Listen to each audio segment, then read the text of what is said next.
Assalamualaikum warahmatullahi wabarakatuh. Perkenalkan, saya Dani Kurniawan dari kelas B NIM 2164 ingin mempresentasikan Principle of Management.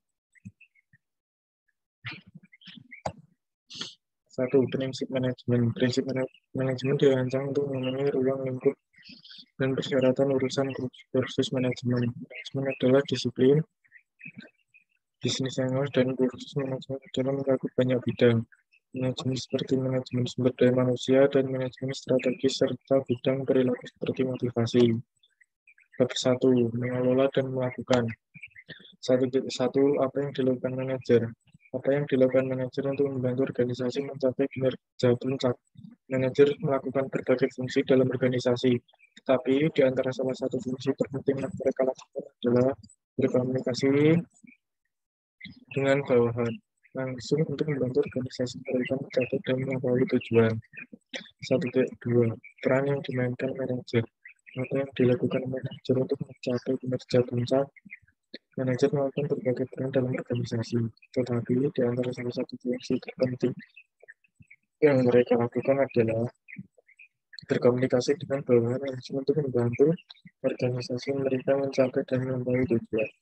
Manajer melakukan 3 jenis peran utama dalam organisasi: peran interpersonal, peran informasi, dan peran keputusan. Sejauh mana masing-masing peran ini tergantung pada posisi manajer dalam hierarki organisasi. 1.3. Karakteristik utama pekerjaan manajer. Apa karakteristik yang ditunjukkan manajer efektif? Manajemen adalah proses perencanaan, pengorganisasian, pengarahan, dan pengendalian kegiatan karyawan dalam kombinasi dengan sumber daya lain untuk mencapai tujuan organisasi. Tanggung jawab manajerial meliputi perencanaan jangka panjang, pengendalian, pemindahan lingkungan, pengawasan, koordinasi, pengembangan, hubungan masyarakat, dan pemantauan produk dan layanan. Tanggung jawab ini berada menurut tingkat dalam hierarki organisasi dan menurut departemen atau fungsi. Manajer abad ke-21 akan berbeda dari kebanyakan manajer saat ini dalam 4 hal. Intinya, dia akan menjadi ahli strategi global, ahli teknologi, polisi yang baik, dan pemimpin motivator utama. Kedua,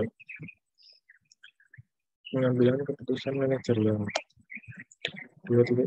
Karakteristik dasar mengambil keputusan manajerial. Manajer terus-menerus membuat keputusan, dan keputusan tersebut seringkali memiliki dampak dan implikasi yang signifikan bagi organisasi maupun pemangku kepentingan.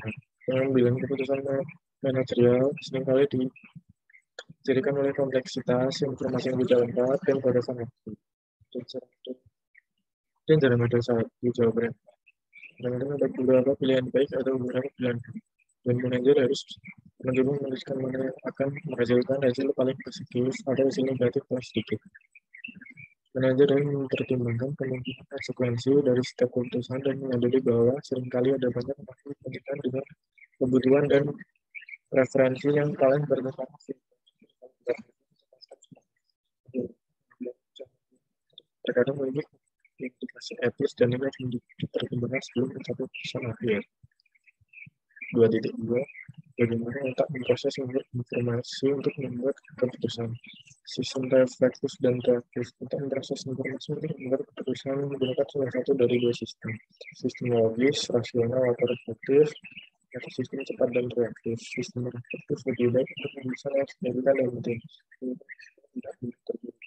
Sistem reaktif dapat menempatkan nyawa ketika waktu sangat penting dan dapat menjadi jauh lebih efisien jika didasarkan pada pengalaman dan keahlian yang dikembangkan. 2.3.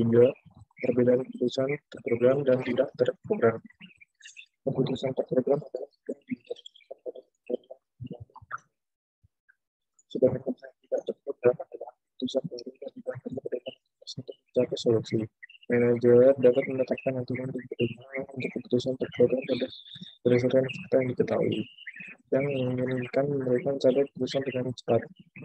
Keputusan yang tidak terprogram membutuhkan lebih banyak waktu untuk diselesaikan. Pengambilan keputusan mungkin perlu melakukan penelitian, mengumpulkan informasi tambahan, menentukan pendapat dan ide dari orang lain, dan sebagainya. 2.4 hambatan pengambilan keputusan yang efektif. Ada banyak hambatan untuk pengambilan keputusan yang efektif. Manajer dapat terbatas dalam kemampuan mereka untuk mengumpulkan informasi yang komprehensif dan mereka terbatas dalam kemampuan mereka untuk memproses semua informasi yang tersedia secara kognitif. Manajer tidak selalu dapat mengetahui semua hasil yang muncul dari semua opsi yang muncul dan mereka sering menghadapi kendala waktu yang membatasi kemampuan mereka untuk mengumpulkan semua informasi yang ingin mereka miliki. Selain itu, manajer seperti semua manusia memiliki bias yang mempengaruhi pengambilan keputusan mereka. Dan itu dapat mempersulit mereka untuk membuat keputusan yang baik. Salah satu bias paling umum yang dapat mencegah keputusan adalah bias konfirmasi. Konsep kemungkinan seseorang itu mendapatkan informasi yang dekat dengan yang ada dan mengambilkan informasi yang bertentangan dengan keyakinan yang ada. 2.5 meningkatkan kualitas pengambilan keputusan. Bagaimana seorang manajer dapat meningkatkan kualitas pengambilan keputusan individualnya? Manajer cenderung menjadi lebih baik dalam pengambilan keputusan dengan waktu dan pengalaman.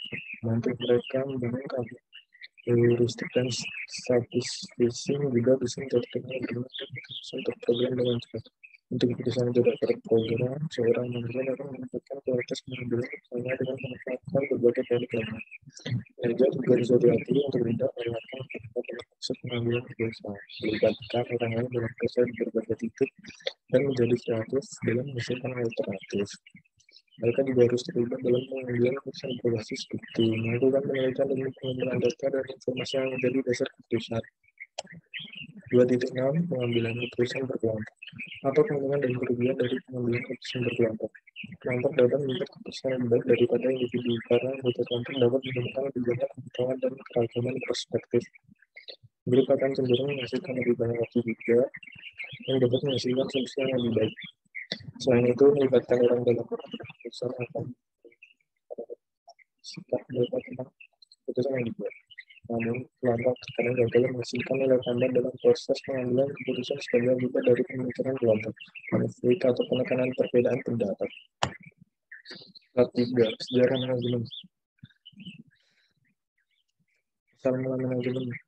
Kita dapat melacak konsep manajemen dari perkembangannya di bawah bangsa Sumeria. Bangsa Sumeria memberikan konsep penulisan dan catatan yang mungkin ekonomi berkembang berkembang, yang pada gilirannya mengarah pada pendirian usaha kecil. Orang Mesir membantu melopori ide-ide spesialisasi tenaga kerja tentang membuat hierarki seluruh menemukan subdivisi berbagai tingkat otoritas dan koordinasi orang-orang Yunani dari kemudian pelopor Kristen dan serikat pekerja modern.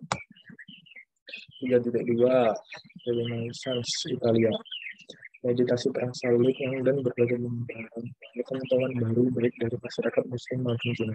Selain itu ada penemuan kembali perdagangan di seluruh Eropa. Faktor-faktor ini menyebabkan berdirinya Renaissance yang berlangsung awalnya di Italia. Perkembangan mesin cetak dengan distribusi ide ini di seluruh Eropa. Renaissance melihat kebangkitan kembali perdagangan. Renaissance juga melihat perkembangan di korporasi dan akuntansi double entry. Faktanya beberapa perusahaan multinasional terutama memiliki asal-usul mereka di Renaissance Italia. 3.3 Revolusi industri. Revolusi industri adalah produk dari kombinasi faktor termasuk penyebaran pembelajaran dari Renaissance Italia, penyatuan transportasi, revolusi pasar, dan teknologi.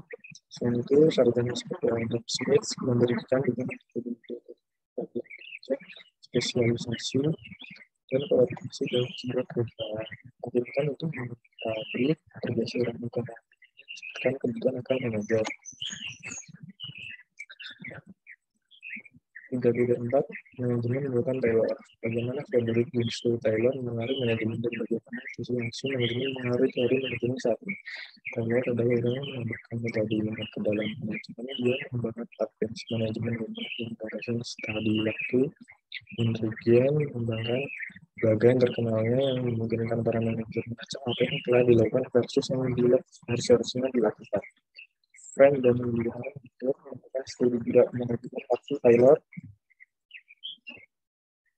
3.5 Manajemen administrasi dan birokrasi.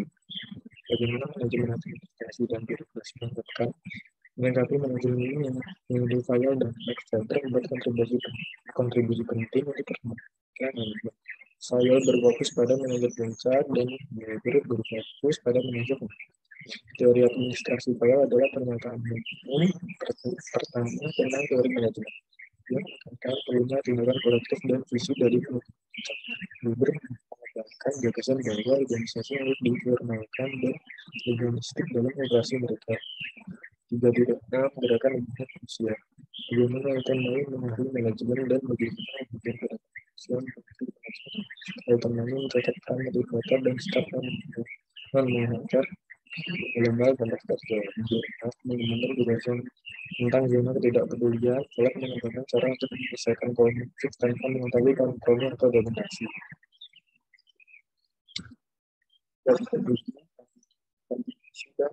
Sistem bagaimana komunikasi dalam sistem yang berkembang dan di situ merupakan konsep bahwa manajemen adalah sistem terbuka di mana organisasi berinteraksi dengan lingkungan untuk mendapatkan sumber daya.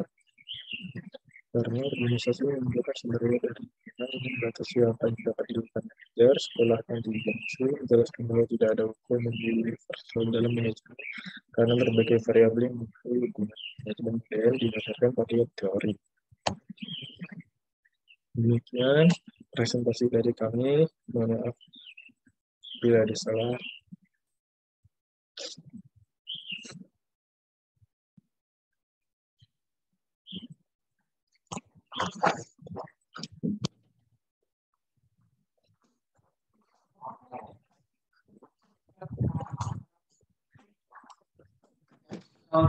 Yes, Kipi. Burung di stop, ada sote. Yes, stop, Cok.